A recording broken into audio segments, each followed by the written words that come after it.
Assalamualaikum warahmatullahi wabarakatuh. Selamat pagi, selamat siang, selamat sore, selamat malam bagi yang menyaksikan video kali ini. Perkenalkan, nama saya Sadia Nurhayati, absen 28 dari kelas 11 IPS 1. Di video kali ini saya akan mempresentasikan mengenai konflik sosial.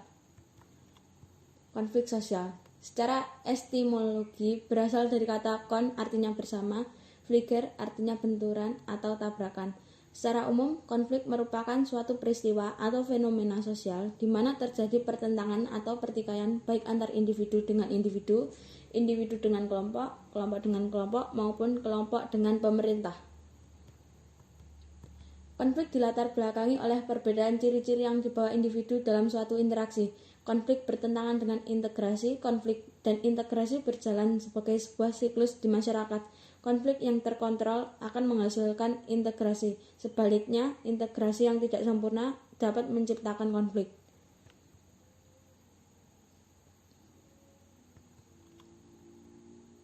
Pada video kali ini kita akan membahas mengenai definisi, teori, penyebab, jenis, akibat, metode penyelesaian.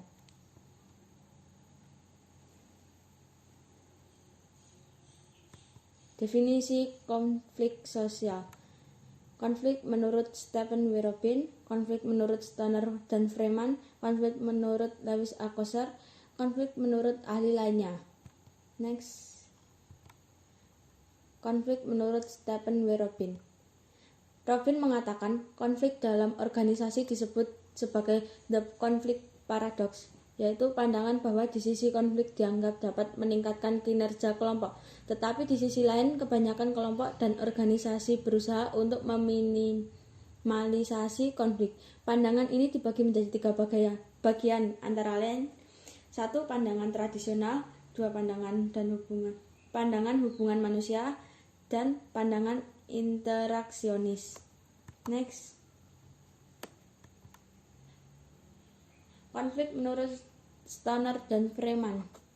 Stoner dan Freeman membagi pandangan menjadi dua bagian, yaitu pandangan tradisional dan pandangan modern. Pandangan tradisional menganggap bahwa konflik dapat dihindari. Hal ini disebabkan konflik dapat mengacaukan organisasi dan mencegah pencapaian tujuan yang optimal. 2. Pandangan modern. Konflik tidak dapat dihindari. Hal ini disebabkan banyak faktor antara lain struktur organisasi, perbedaan tujuan, persepsi, nilai-nilai, dan sebagainya. Konflik menurut Lewis A. Coser.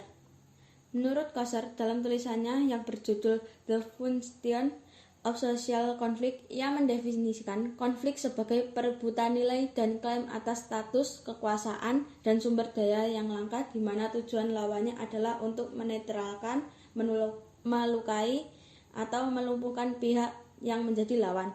Coser juga berpendapat bahwa konflik merupakan proses yang bersifat instrumental dalam membentuk, menyatukan, dan memelihara struktur sosial. Dengan begitu, Coser menolak pandangan bahwa tidak adanya konflik yang terjadi dalam suatu kelompok menjadi indikator kekuatan dan kestabilan dari suatu hubungan. Next.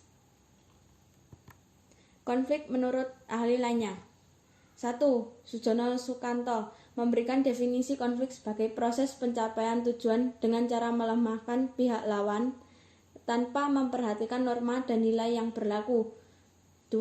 Paul Kohn berpendapat bahwa konflik merupakan sebuah aktivitas yang bertujuan untuk memengaruhi proses dari pembentukan dan pelaksanaan kebijakan sebagai sebuah upaya untuk mendapatkan atau mempertahankan nilai-nilai. 3. Robert Lawang berpendapat bahwa konflik dapat diartikan sebagai benturan kekuatan dan kepentingan antara satu kelompok dengan kelompok lain dalam proses perebutan sumber-sumber kemasyarakatan, ekonomi, politik, sosial, dan budaya yang relatif terbatas. 4. Konflik terjadi karena adanya interaksi yang disebut komunikasi. Hal ini dimaksudkan apabila kita ingin mengetahui konflik, berarti kita harus mengetahui kemampuan dan perilaku komunikasi. 5. Konflik tidak selamanya berkonotasi buruk, tapi bisa menjadi sumber pengalaman positif.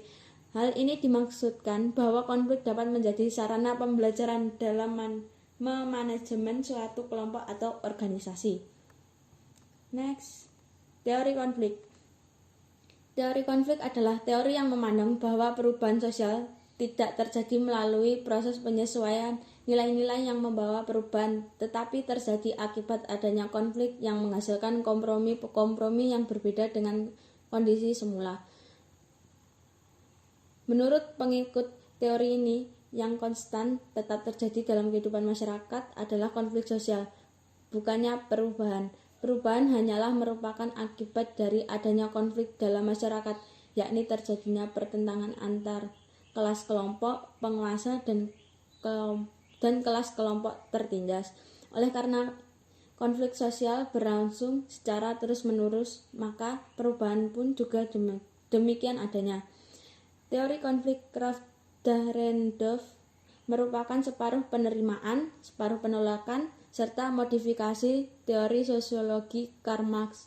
Karl Marx berpendapat bahwa pemilikan dan kontrol sarana-sarana berada dalam suatu individu-individu yang sama.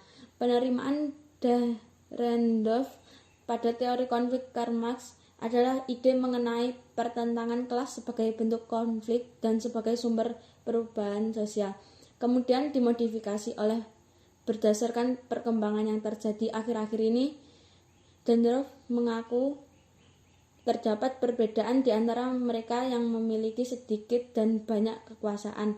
Perbedaan dominasi itu dapat terjadi secara drastis, tetapi pada dasarnya tetap terdapat dua kelas sosial, yaitu mereka yang berkuasa dan yang dikuasai. Penyebab konflik: perbedaan antar perorangan, perbedaan kebudayaan, perbedaan kepentingan, perubahan terlalu cepat. Jenis-jenis konflik menurut Dahrendorf dibedakan menjadi 7. Konflik antara atau dalam peran sosial, misalnya antara peranan dalam keluarga atau profesi, konflik individu dengan kelompok, konflik kelompok terorganisir dan tidak terorganisir, polisi melawan massa, konflik antara satuan nasional, kampanye, perang saudara, konflik antar atau tidak antar agama, konflik antar politik, konflik antar kelompok-kelompok sosial, antar keluarga, antar geng. Next, macam-macam konflik berdasarkan pihak yang terlibat. Terdapat 6, yaitu konflik dalam diri individu, konflik antar individu dalam organisasi yang berbeda, konflik antar individu dan kelompok, konflik antar individu, konflik antar kelompok dalam organisasi yang sama, konflik antar organisasi. Berdasarkan fungsinya, konflik konstruktif adalah konflik yang mempunyai nilai positif kepada pengembangan organisasi.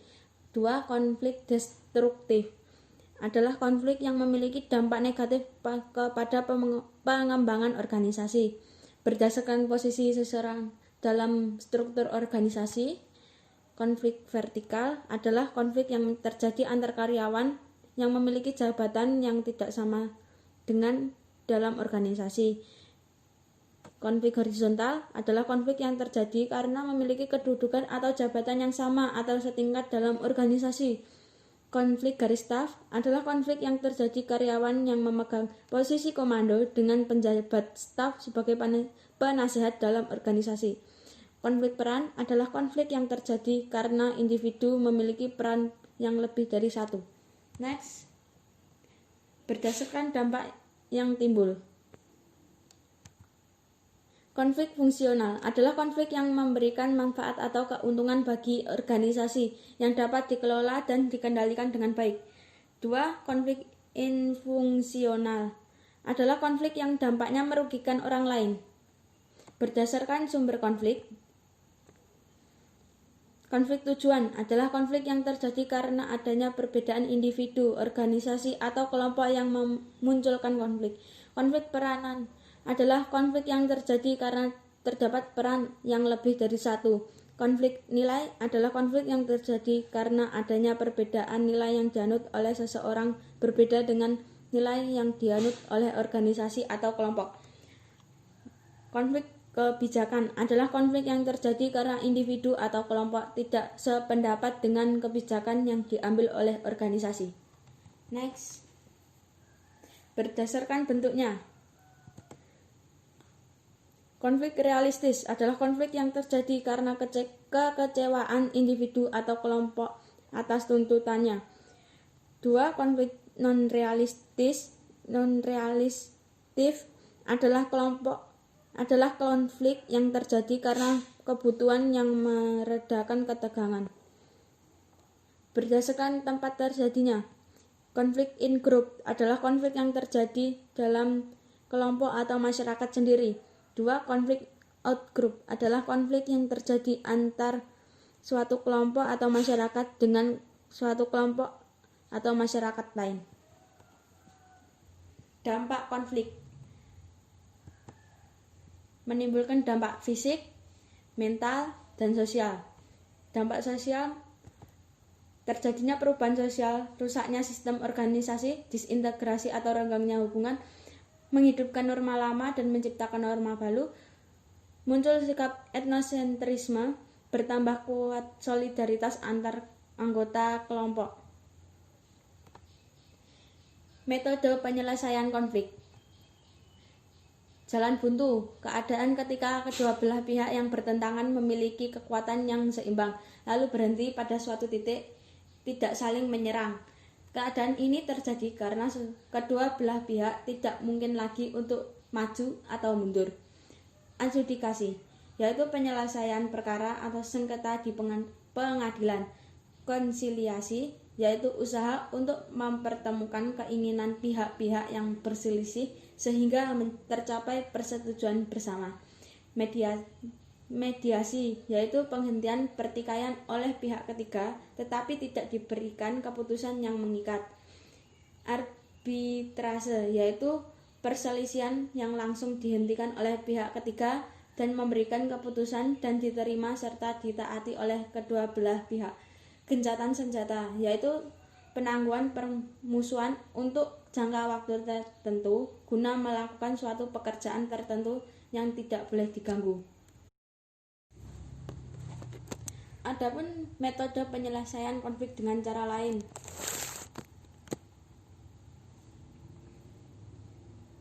Aturan mayoritas, yaitu suara terbanyak yang ditentukan melalui voting untuk mengambil keputusan tanpa mempertimbangkan argumentasi. Kompromi, yaitu jalan tengah yang dicapai oleh pihak-pihak yang terlibat di dalam konflik. Persetujuan minoritas atau kemenangan kelompok mayoritas yang diterima dengan senang hati oleh kelompok minoritas. Eliminasi, yaitu pengunduran diri salah satu pihak yang terlibat di dalam konflik yang diungkapkan dengan ucapan antara lain kami mengalah, kami keluar, dan sebagainya. Subjugasi atau dominasi, yaitu orang atau pihak yang mempunyai kekuatan terbesar untuk dapat memaksa orang lain menaatinya. Integrasi, yaitu mendiskusikan, menelaah, dan mempertimbangkan kembali pendapat-pendapat sampai diperoleh suatu keputusan yang memaksa semua pihak. Next. Contoh konflik Moro di Filipina.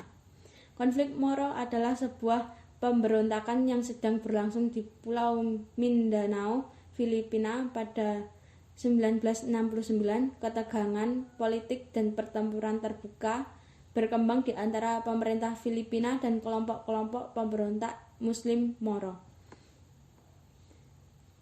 Konflik Israel dan Palestina. Konflik Israel-Palestina ini bukanlah sebuah konflik dua sisi yang sederhana, seolah-olah seluruh bangsa Israel atau bahkan seluruh orang Yahudi yang berkebangsaan Israel memiliki satu pandangan yang sama, sementara seluruh bangsa Palestina memiliki pandangan yang sebaliknya. Sekian presentasi dari saya, kurang lebihnya mohon maaf. Wassalamualaikum warahmatullahi wabarakatuh.